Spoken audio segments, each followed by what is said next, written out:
Hello everyone, very warm welcome to my channel learning with Komal. तो आज की video में हम करने वाले हैं types of active portfolio strategy. तो जैसे कि आप जानते हैं हमारा चैप्टर 3 चल रहा है जो कि है portfolio management strategy and scheme. तो इसी का ही पार्ट है। एक्टिव स्ट्रैटेजी का मीनिंग मैंने फर्स्ट वीडियो में ही कवर किया था, चैप्टर की फर्स्ट वीडियो में ही।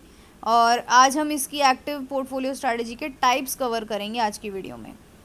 चैनल पर न्यू है या फिर आपने अभी तक हमारे चैनल को सब्सक्राइब नहीं किया है तो मेरी आपसे एक हम्बल रिक्वेस्ट रहेगी, चैनल को सब्सक्राइब ज़रूर कर लें, बेल आइकन को ज़रूर प्रेस कर लें, क्योंकि ऐसी ही वीडियोस हम अपने चैनल पर लाते हैं जो आपके लिए हेल्पफुल एंड यूज़फुल होती हैं, specially in exams time, right. Video को प्लीज़ लाइक करें, शेयर करें अपने क्लास ग्रुप में, ज़्यादा से ज़्यादा स्टूडेंट्स तक वीडियो को प्लीज़ पहुँचाएँ और वीडियो को प्लीज़ लाइक करें। चलिए फिर स्टार्ट करते हैं बिना टाइम वेस्ट किए। तो जैसा कि आप स्क्रीन पे देख रहे हो, एक्टिव पोर्टफोलियो स्ट्रैटेजी के 3 पार्ट्स हैं, 5 पार्ट्स हैं टोटल। तो जैसे कि आपको गिवन ही है, interest rate anticipation strategy, credit analysis strategy, bond swap strategy. उसके बाद एक्टिव पोर्टफोलियो स्ट्रैटेजी के ही 2 और पार्ट हैं जो कि है वैल्यूएशन एनालिसिस स्ट्रैटेजी और यील्ड स्प्रेड एनालिसिस स्ट्रैटेजी। तो आज हम पाँचों की पाँचों स्ट्रैटेजी को पढ़ने वाले हैं। तो नंबर 1 बात करेंगे, इंटरेस्ट रेट एंटिसिपेशन स्ट्रैटेजी क्या होती है।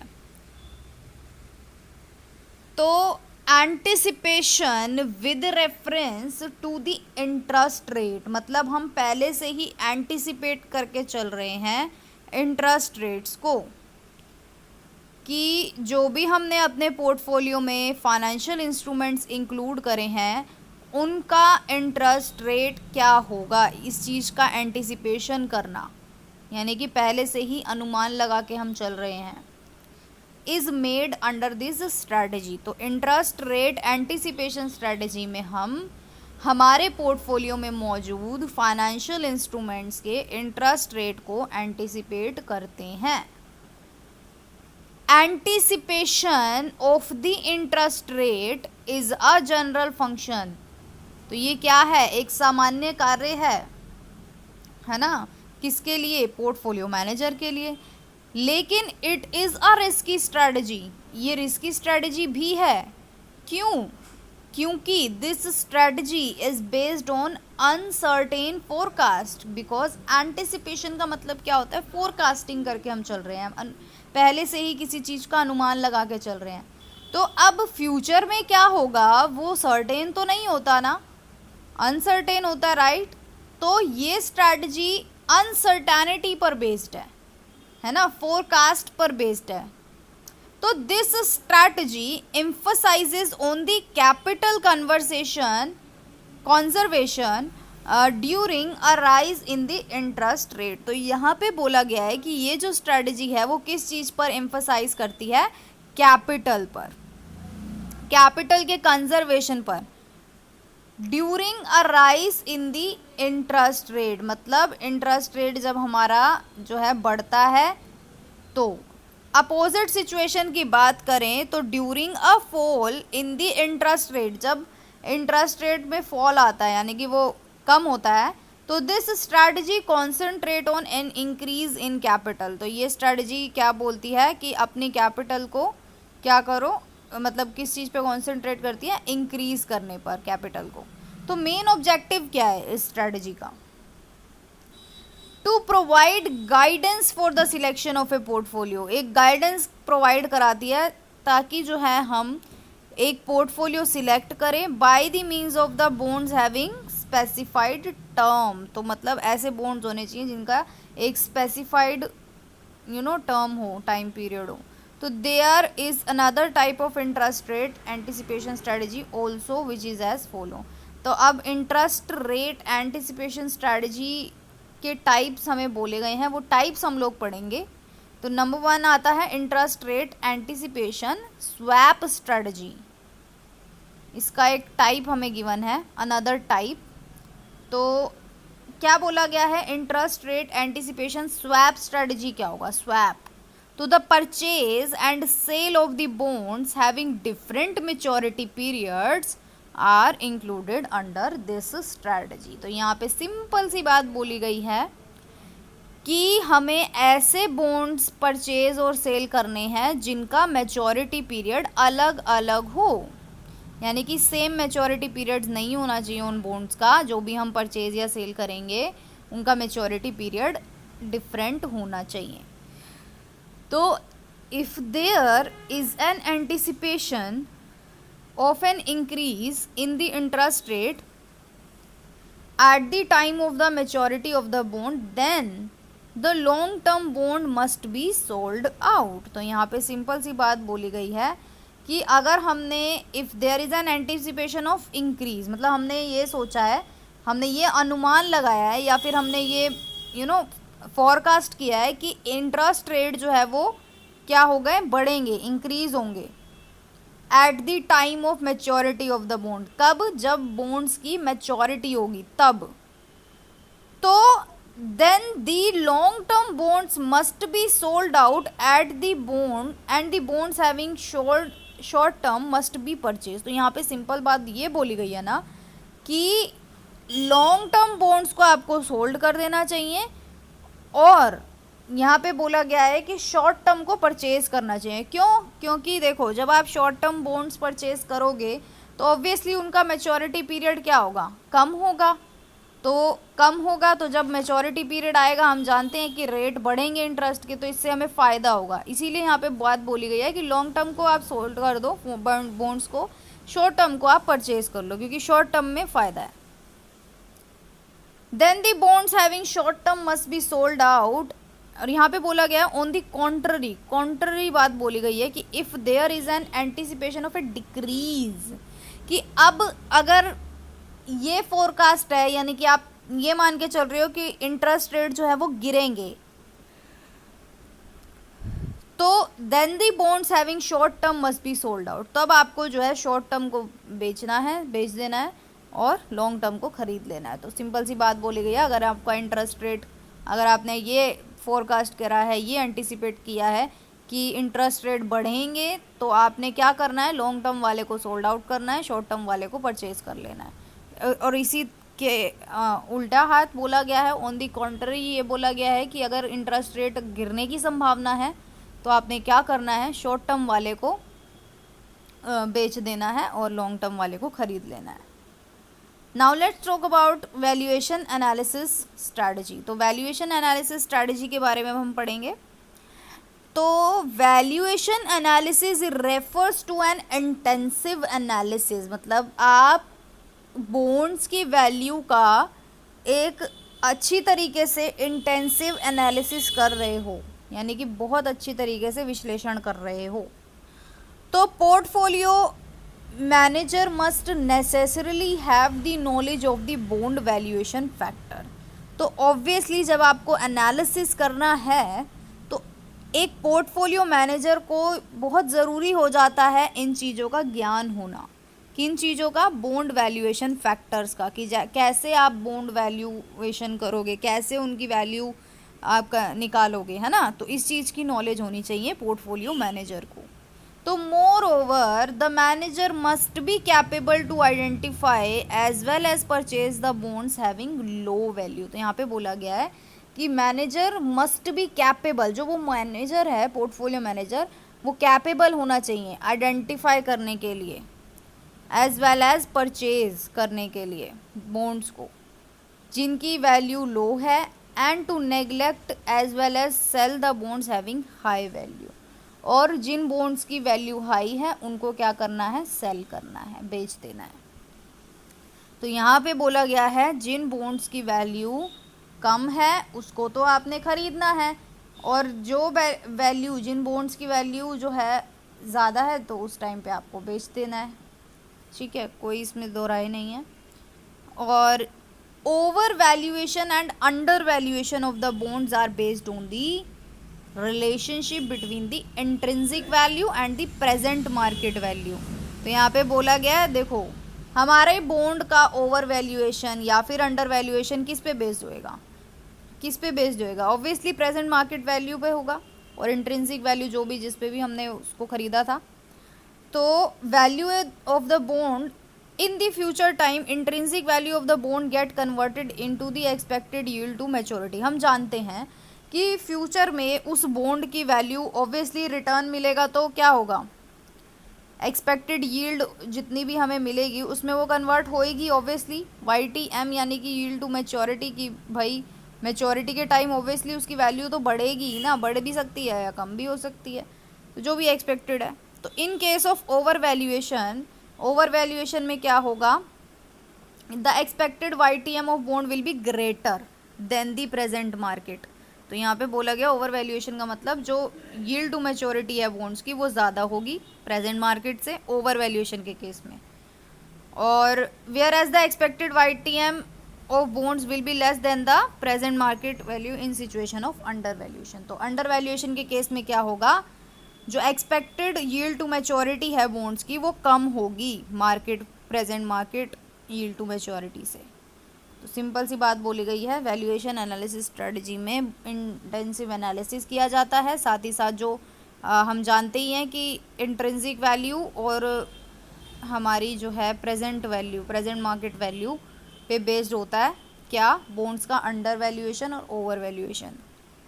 और हम जानते हैं ओवर वैल्यूएशन के केस में क्या होगा, जो एक्सपेक्टेड आपका यील्ड टू मैच्योरिटी है बॉन्ड्स का वो ज़्यादा होगा प्रेजेंट मार्केट से।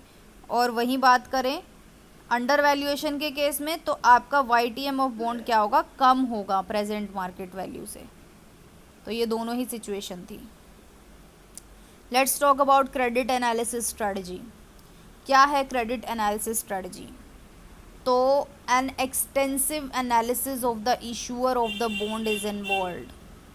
तो एक बहुत ही एक्सटेंसिव एनालिसिस किया जाता है जो भी बॉन्ड का इशूअर होता है उसका। तो मेन ऑब्जेक्टिव क्या है, to determine the expected change in the passive risk as well as creditworthiness. तो इसका मेन ऑब्जेक्टिव होता है ये डिटरमाइन करना कि क्या क्या एक्सपेक्टेड चेंज आ सकते हैं, क्या क्या रिस्क का सामना भी करना पड़ सकता है, क्रेडिट वर्दीनेस क्या है यानी कि क्रेडिट रेटिंग क्या है, कौन ये जो बॉन्ड इशू कर रहा है वो है कौन, उसका बैकग्राउंड क्या है, उसकी क्रेडिट रेटिंग क्या है, ये सब चेक किया जाता है। इसीलिए इसको बोला गया है extensive analysis. Extensive in the sense issuer of bond का इशूअर कौन है उसके बारे में सब कुछ वो करना, एनालिसिस करना। तो portfolio manager can meet the investors objective of increase in return by determining the creditworthiness. तो यहाँ पे पोर्टफोलियो मैनेजर क्या करता है, इन्वेस्टर के ऑब्जेक्टिव को मीट करने के लिए, पूरा करने के लिए क्या करता है, फुलफिल करने के लिए इंक्रीज इन रिटर्न, मतलब उसके रिटर्न को बढ़ाने के लिए क्या करता है, डिटरमाइन करता है क्या, क्रेडिट वर्दीनेस को, और ये एंटिसिपेट करता है कि क्या क्या चेंजेस आ भी सकते हैं इसमें। तो if an anticipation of an increase in the creditworthiness of an issuer is made then the portfolio manager must sold out the bond at higher price. तो यहाँ पे बोला गया है कि अगर एंटिसिपेशन होता है, मतलब फोरकास्ट, मतलब आप ये मान के चल रहे हो, आपने ये सोचा है कि क्रेडिट वर्दीनेस जो है वो बढ़ेगी इस इशूअर की, तो जो पोर्टफोलियो मैनेजर है वो क्या करता है, sell out the bond at higher price. तो वो जो है अपने बॉन्ड्स को हाई प्राइस में बेच देता है before change in the credit worthiness, मतलब क्रेडिट वर्दीनेस में चेंज आने से पहले ही। And at the time of rise in the price of bonds, ठीक है, मतलब जब बॉन्ड का प्राइस भी बढ़ रहा हो तब हम बेच देते हैं ऑब्वियसली। तो एज अगेंस्ट अगर इसकी बात करें, अगर ये एंटिसिपेशन किया गया आपने कि बॉन्ड के प्राइस गिरेंगे, तो then the sell must be avoided at a such time. तो उस टाइम आपको सेल को अवॉइड करना है, आपने सेल नहीं करना। The creditworthiness of an issuer get influenced by his intrinsic value as well as extrinsic changes. तो यहाँ पे बोला गया है कि इशूअर की जो क्रेडिट वर्दीनेस है वो इंट्रिंसिक और एक्सट्रिंसिक चेंजेस से क्या होती है, इन्फ्लुएंस्ड होती है। तो generally the cyclical pattern is used for the valuation of change. एक साइक्लिकल पैटर्न को यूज़ किया जाता है वैल्यूएशन करने के लिए कि हाँ क्रेडिट वर्दीनेस में कितना चेंज आ रहा है। तो a great fall in the credit worthiness is experience eight the time of economic contraction. तो यहाँ पे बोला गया है कि एक ग्रेट फॉल यानी कि अगर जो है फॉल आता है क्रेडिट वर्दीनेस में, ठीक है, eight the time of economic contraction, मतलब जब हमारा जो इकोनॉमिक कॉन्ट्रैक्ट होती है यानी कि एक तरीके से मंदा हो जाता है, तब क्रेडिट वर्दीनेस में क्या आता है, फॉल आता है। और whereas the rate of this fall get decrease at the time of economic expansion, और यही रेट जो है वो गिर जाता है, मतलब gate decrease at the time of economic, जब इकोनॉमिक का एक्सपेंशन हो रहा होता है तब।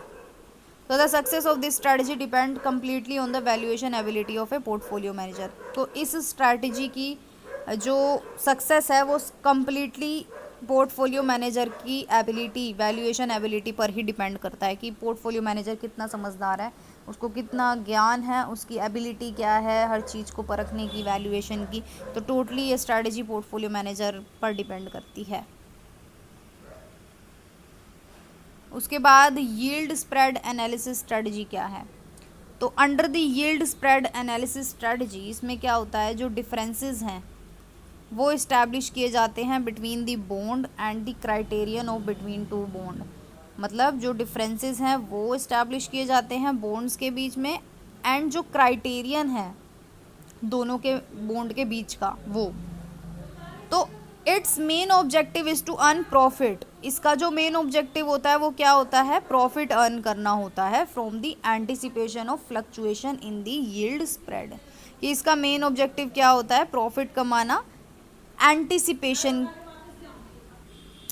तो यील्ड स्प्रेड एनालिसिस स्ट्रेटजी का जो मेन ऑब्जेक्टिव होता है वो क्या होता है, प्रॉफिट अर्न करना। कहाँ से, एंटिसिपेशन ऑफ फ्लक्चुएशन, कि हाँ कितनी फ्लक्चुएशन आ रही है इस चीज़ का अनुमान लगाना, कि हमारी यील्ड में, हमारे इनकम में कितना फ्लक्चुएशन आ रहा है उस चीज़ का अनुमान लगाता है। तो पोर्टफोलियो मैनेजर को एस्टैब्लिश करना पड़ता है relationship various types of bonds के बीच में। तो डिफरेंट बेसिस, और इसके जो है डिफरेंट बेसिस होते हैं in order to make forecast जब आप करते हो तो इसके भी अलग अलग बेसिस पर ये होती है। तो this basis can be in relation to the general return. अब इस बेसिस का जो रिलेशन है वो जनरल रिटर्न से भी हो सकता है और जो बॉन्ड का रिस्क है उससे भी। तो if an anticipation of much fluctuation in the yield spread is made by the portfolio manager then necessary adjustment must be made. तो अगर जो है एंटिसिपेशन ये की गई है कि काफ़ी ज़्यादा फ्लक्चुएशन होगी यील्ड स्प्रेड में, तो नेसेसरी एडजस्टमेंट की जाती है पोर्टफोलियो में, ताकि इस सिचुएशन का एडवांटेज लिया जाए। And an information of the liquidity position of an investment must also be obtain. तो यहाँ पर जो है इन्वेस्टर की लिक्विडिटी पोजीशन की भी इंफॉर्मेशन होनी चाहिए पोर्टफोलियो मैनेजर को, ताकि वो एडजस्टमेंट भी कर सके। तो लाइक क्रेडिट वर्दीनेस, मतलब क्रेडिट वर्दीनेस की तरह ही a fall in yield spread becomes extensive, यानी कि यील्ड स्प्रेड में जो फॉल आता है वो ज़्यादा एक्सटेंसिव हो जाता है eight the time of economic contraction. हम जानते हैं कि इकोनॉमिक जब कॉन्ट्रैक्ट करती है तो यील्ड स्प्रेड गिर जाता है, और जब यहाँ पे बोला गया है कि it decreased at the time of economic expansion, और जो है कम होता है ये इकोनॉमिक एक्सपेंशन में कम होता है। तो much fluctuation in the yield spread generally occur due to a high volume of trade transaction. तो ज़्यादा जो फ्लक्चुएशन है यील्ड स्प्रेड में वो जनरली किस वजह से होता है, high volume of trade transaction, जब ट्रांजेक्शन्स बहुत ज़्यादा होती हैं तब। तो special attention must be paid to the interest rate. तो स्पेशल जो यहाँ पे ध्यान दिया जाता है वो इंटरेस्ट रेट पर दिया जाता है while making an analysis of the yield spread, otherwise a wrong anticipation of the time of changes in the interest rate। तो यहाँ पे बोला गया है कि जब इंटरेस्ट रेट पे हम ध्यान देंगे स्पेशल, जब हम एनालिसिस कर रहे हैं, और अगर हम ऐसा नहीं करेंगे तो एक रॉन्ग एंटिसिपेशन भी हो सकती है, मतलब हम रॉन्गली फोरकास्ट कर सकते हैं चीज़ों को, और ये जो है इन्वेस्टर के लिए क्या होगा, रिस्की साबित होगा। Now let's talk about the bond swap strategy. तो बॉन्ड स्वैप स्ट्रैटेजी क्या बोलती है, मेन ऑब्जेक्टिव है इसका, हमें पोर्टफोलियो रिटर्न को क्या करना है, बढ़ाना है, इंक्रीज़ करना है, कि हमारा जो इन्वेस्टर की इनकम है वो ज़्यादा हो। तो in order to meet this objective, अगर ये ऑब्जेक्टिव आपको पूरा करना है तो सिक्योरिटीज़ जो भी इशू हुई हैं having the similar features are purchased, मतलब जिनके फीचर सिमिलर हैं उनको परचेज़ करना है by abolishing the existing status, यानी कि जो एग्जिस्टिंग आपने ख़रीद रखी थी उनको क्या करना है, हटा देना है अपने पोर्टफोलियो से। तो this strategy is use for increasing the coupon rates. तो ये जो स्ट्रैटेजी है इसमें कूपन रेट्स बढ़ जाते हैं and having the advantage of tax provision, और उससे क्या होता है, हमारे को टैक्स प्रोविज़न से भी लाभ मिलता है। Bond swap strategy not a distinct strategy, मतलब ये कोई भी कोई अलग स्ट्रैटेजी नहीं है, डिस्टिंक्ट स्ट्रैटेजी नहीं है। This strategy is use by making use of the above mention strategy. इस स्ट्रैटेजी को आप यूज़ कर सकते हो, और जितनी भी अभी हमने ऊपर स्ट्रैटेजीज पढ़ी उनको यूज़ करके भी इस स्ट्रैटेजी को हम यूज़ कर सकते हैं। तो there are mainly 2 type of bond swap strategy. अब बॉन्ड स्वैप स्ट्रैटेजी 2 टाइप की होती हैं, पहली pure yield pickup swap strategy, दूसरी टैक्स स्वैप स्ट्रैटेजी। तो ब्रीफ में बात करें तो पोर्टफोलियो मैनेजर को फैसिलिटेट करना चाहिए attainment of investor objective, investor के ऑब्जेक्टिव ताकि अचीव हो पाए, और by making selection of the above mention active portfolio strategy. I hope guys आज की वीडियो आपके लिए हेल्पफुल रहेगी, और कुछ समझ ना आया हो तो मुझे कमेंट ज़रूर करें, मैं ज़रूर आपको आंसर करूँगी कमेंट सेक्शन में। वीडियो को लाइक करें, शेयर करें अपने क्लास ग्रुप में। Thank you so much.